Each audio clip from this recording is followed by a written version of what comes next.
This is Imagine, part 1. Imagine this. Imagine if all the African descendant black people in America were just black people. Part 2 is going to be about why black America, African descendant America don't get along with Africans. Imagine this though.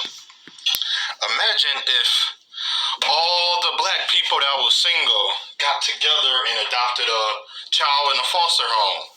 Instead of preaching blue pill, red pill, pink pill, all the pills that'll keep us ecstasy and blissed up, not seeing the sky the way that we supposed to think up, but we push away, we farther away from the seas. But even the water with the ripples and the tides in it, you can't see the currency, but you can idolize the money that you prophesize to the prophecies, and all you can see is the Pharisees and the seas in between you and me, but they seize our minds. Us mentality is, are we not equal? Is it divine or is it arc?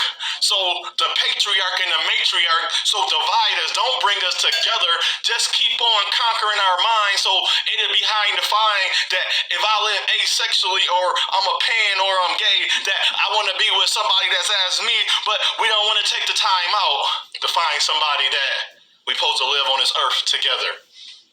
So imagine if all of the people that we had a different mind. I'm saying we because it's included in me, because I thought about this.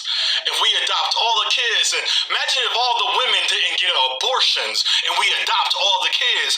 Imagine if all the black people took all our powers and abilities and we kept it amongst ourselves and we educated and challenged and guided us, but we say we persevere. So imagine if we take all the kids out of the foster cares and we create homes and buy land. Hold on. But imagine if we take all the kids and they minds is not messed up.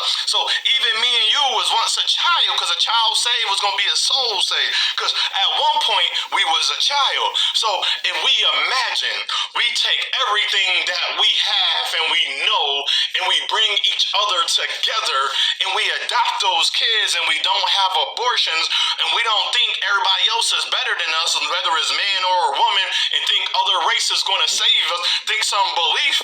So imagine if we just adopted all the black kids, the African descendant kids out of the foster homes and adoption agencies, and we had a different mind not to hate each other and to actually have this thing we call beings, because we are action.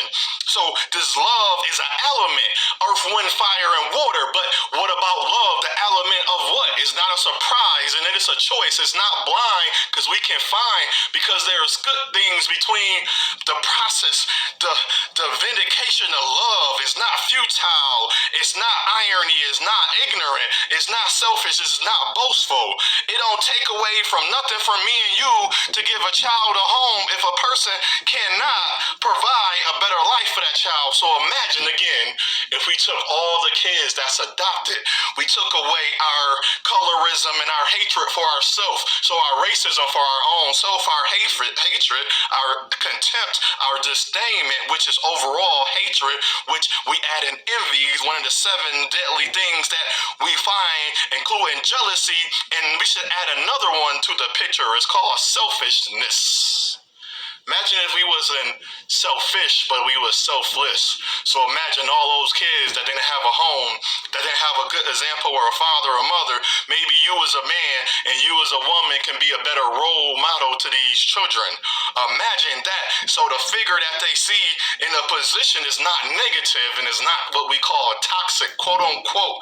But imagine we got rid of feminism and sexism, because those all the isms and the schemes and the ish. Because when you selfish and you feminists, and it is all callings, and one thing is us to separate and divide. So imagine if we came together, if we adopted all those kids that didn't have a home, we looked out for each other. Just because I am not with a woman of my race and she don't find me adequate or eligible, attractive based on my money, because the Eloquise, because the Elohim, because it may seem that that man is doing better, but he don't have to live up to nothing she says. All he have to do is be himself. So imagine if we are being ourselves and all those kids had a home. Just imagine.